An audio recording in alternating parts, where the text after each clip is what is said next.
दिल्ली के राजेंद्र नगर में क्या हो रहा है ये भी सभी को पता है। यूपीएससी एस्पिरेंट सड़कों के ऊपर अपना आक्रोश दिखा रहे हैं। पर इस बीच में अगर आप नोटिस करेंगे तो आपको यूपीएससी के बड़े टीचर आपको कहीं पर भी दिखाई नहीं देंगे। हम बात करेंगे डॉक्टर विकास दिव्यकीर्ति सर के बारे में।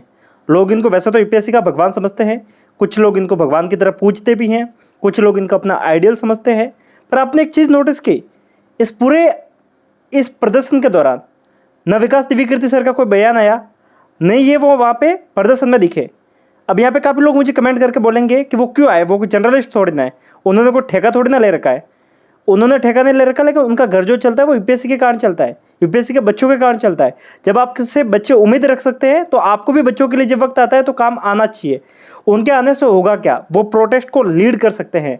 उनकी बात को देश की मीडिया सुनती हैं, जब वो बात करते हैं तो सारे लोग उनकी बात सुनते हैं, लेकिन वो आएंगे नहीं, क्योंकि उनको पता है ना कि उनका काम तो चल जाएगा। वैसे भी अभी यूपीएससी के ऊपर स्कैम के आरोप लगे, वो चाहते तो वो ढंग से सारी चीज़ को खुद के चैनल पे समझा सकते थे, लेकिन ऐसा करेंगे नहीं ना। वो एक मीडिया वालों को बुलाएंगे, न्यूज़ चैनल पे जाएंगे, आराम से बैठ के इंटरव्यू देंगे। बड़े व्यक्ति बन गए, जब भी चलते तो 3-4 बाउंसर लेके चलते हैं। आप लोग बोलेंगे कि मैं इतना आक्रोश दिखा क्यों रहा हूँ, मैं इतना गुस्सा क्यों दिखा रहा हूँ। 3 लोगों की मौत हो गई है एस्पिरेंट्स की। अगर आप इनके यूट्यूब चैनल पर जाके देखेंगे, मैं कल की बात बता रहा हूँ, जब ये पूरी घटना हुई उसके बाद की बात बता रहा हूँ।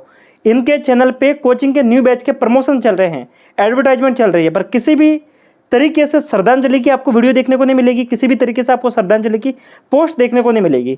मैंने इसके बाद में ट्वीट भी किया 2-3 जगह पे, टेलीग्राम पे भी इन चीज़ों को डाला। अभी रात में अगर आप जाके देखेंगे तो आपको वहाँ पे ये पोस्ट डिलीट होती हुई दिख जाएगी। अगर आप इनके ट्विटर चैनल पर जाके देखेंगे तो अभी भी ये अपने न्यू कोर्सेज को प्रमोट कर रहे हैं, अपने न्यू बैच को ये प्रमोट कर रहे हैं, पर श्रद्धांजलि तक का एक मैसेज देखने को नहीं मिल रहा है। आपको लग रहा होगा कि होगा क्या इससे। आप इस बात को ध्यान रखिएगा कि कभी भी कोई भी बात होती है तो इसको लीड करने के लिए हमें एक लीडर की, एक ऐसे व्यक्ति की नीड होती है जिनसे बच्चों को उम्मीद होती है। डॉक्टर विकास दिव्यकीर्ति सर अगर आज यूपीएससी में बात करते हैं तो सबसे सीनियर टीचरों में से एक टीचर हैं। अगर वो बात करेंगे तो उनकी बात सुनी जाएगी, पर वो बात करेंगे क्यों? वो तो मूवी बनाने में बिजी होंगे ना। मूवी के अंदर जिस हिसाब से यूपीएससी का नशे को उन्होंने दिखाया है, जिस हिसाब से दिल्ली की वैल्यू को उन्होंने दिखाया है, चाहते तो वो ढंग से दिल्ली को रिप्रेजेंट कर सकते थे ना कि दिल्ली की कंडीशन क्या है, पर वो वैसा करेंगे नहीं। मूवी के अंदर सब सोना सोना, सब अच्छा अच्छा, कहते हैं ना कि आओ तुम्हें जंगल दिखाऊं, जंगल कितना सोना है, वैसे ही वो उन चीज़ों को वैसे दिखा रहे हैं। यूपीएससी के नाम पे जो कंडीशन हो रही है वो आपसे अभिज्ञ नहीं है। अगर आप इनकी कोचिंगों में जाते तो आप पाएंगे कि एक एक क्लास में 600-700 बच्चे बैठते हैं। मैं भी जयपुर की बिल्डिंग की बात कर रहा हूँ, आपको साइड में मैं वीडियो चला के बताऊँगा। 3rd से 4th फ्लोर पर क्लासेज चलती है। उतरने के लिए जो आप सीढ़ी देख रहे हो वो किस हिसाब से बनी हुई है। अगर हल्का सा रस हुआ वहाँ पे, अगर हल्की सी भीड़ हुई तो एक साथ में भीड़ गिरेगी नीचे, किस हिसाब से मौत होगी किसी को नहीं पता है। सुरक्षा के क्या पैमाने हैं किसी को नहीं पता है, लेकिन लोग भगवान की तरह पूज रहे हैं। अगर आप एक बैच के अंदर 1 लाख की फीस लेते हैं और एक बैच के अंदर 100 बच्चे हैं तो एक बैच से आपकी कमाई होती है 1 करोड़ की। आप एक बैच के अंदर चाहे तो 300 बच्चे ले सकते हैं, आराम से बच्चों को पढ़ा सकते हैं। 300 बच्चों से कितनी फीस बनती है? 3 करोड़ की। पर इसने में भी आपका पेट नहीं भरेगा। आप क्लास में बच्चे कितने बैठाओगे? 400-500, जितना मन पड़ेगा उतना। शुरुआत में कम बच्चों के साथ में शुरू करोगे, फिर धीरे धीरे बैच की संख्या भी बढ़ाते जाओगे। क्यों ऐसा कर रहे हो? ऑब्वियस सी बात है, प्रॉफिट ओरिएंटेड। जब भी कुछ सवाल पूछेंगे करेंगे क्या? अपने यूट्यूब चैनल पर जवाब नहीं देंगे, आएंगे बड़े से प्लेटफॉर्म पे चिकनी चुपड़ी बातें करके चले जाएंगे। मुझे डॉक्टर विकास दिव्यकीर्ति सर से ये पर्सनल दुश्मनी नहीं है कि वो ऐसा काम क्यों कर रहे हैं। हर एक व्यक्ति कर सकता है। आप मूवी बना सकते हो, आप राइटिंग का काम करते हो, आप वो काम कर सकते हो, लेकिन आपकी पहचान जिस सेक्टर से है उसको आपको छोड़ना नहीं चाहिए। जब आपकी ज़रूरत है तो आपको आवाज़ उठानी चाहिए। आज यूपीएससी एस्पिरेंट दिल्ली के अंदर प्रोटेस्ट कर रहे हैं। इस प्रोटेस्ट को लीड करने के लिए किसी सीनियर व्यक्ति की ज़रूरत है। जेएनयू के, डीयू के जो छोटे मोटे चिटपुटिया नेता होते हैं वो वहाँ पे आ रहे हैं और पूरे प्रोटेस्ट को खुद के फायदे के लिए बिगाड़ के चले जा रहे हैं। ऐसा हो क्यों रहा है? क्योंकि वहाँ पे कोई लीडर नहीं है। हर एक एस्पिरेंट लीडर बनने की कोशिश करेगा तो ऑब्वियस सी बात है, कोई किसी की नहीं सुनेगा। जरूरत है तो एक सीनियर टीचर की। अब आप लोग मुझे बोलेंगे कि डॉक्टर विकास दिव्यकीर्ति सर ने कोई ठेका नहीं ले रखा। याद रखिएगा 2013 का प्रोटेस्ट हुआ था, उस समय अभी तक इनकी वीडियो क्लिप वो चलती है और उस समय सब लोगों ने उनको एडमायर किया था, क्योंकि डॉक्टर विकास दिव्यकीर्ति सर ने हिंदी माध्यम की कमान संभाली थी। लेकिन अब नहीं होगा ऐसा। ऑब्वियस सी बात है, सब लोगों ने उनको सिर पे बैठा रखा है, भगवान बना रखा है। 2023 में सीसेट के अंदर प्रोटेस्ट हुए। सबको पता था कि सीसेट किस हिसाब से पेपर आया था। इवन इनके भी आपने वीडियो देखे होंगे जिस समय ये खुद बोल रहे कि सीसेट इस बार किसी दूसरी दुनिया से आया था। आप कहाँ थे? आप क्यों नहीं उस बात को बोले थे? दिल्ली के जंतर मंतर पर लोगों ने डंडे खाए हैं, लाठीचार्ज हुई है, प्रोटेस्ट किए, कोई बीच में नहीं आया। अगर आपको बिलीव नहीं है इस चैनल पे जाके देखिएगा, 1 साल पहले मैंने वीडियो बनाया था इन्हीं दिनों में, जब दिल्ली में लोग सड़कों पर रो रहे थे क्योंकि सी सेट में किस हिसाब से गलतियां हुई। लोग जीएस में 120 125 नंबर ला रहे हैं पर सी सेट में फेल कर रहे हैं।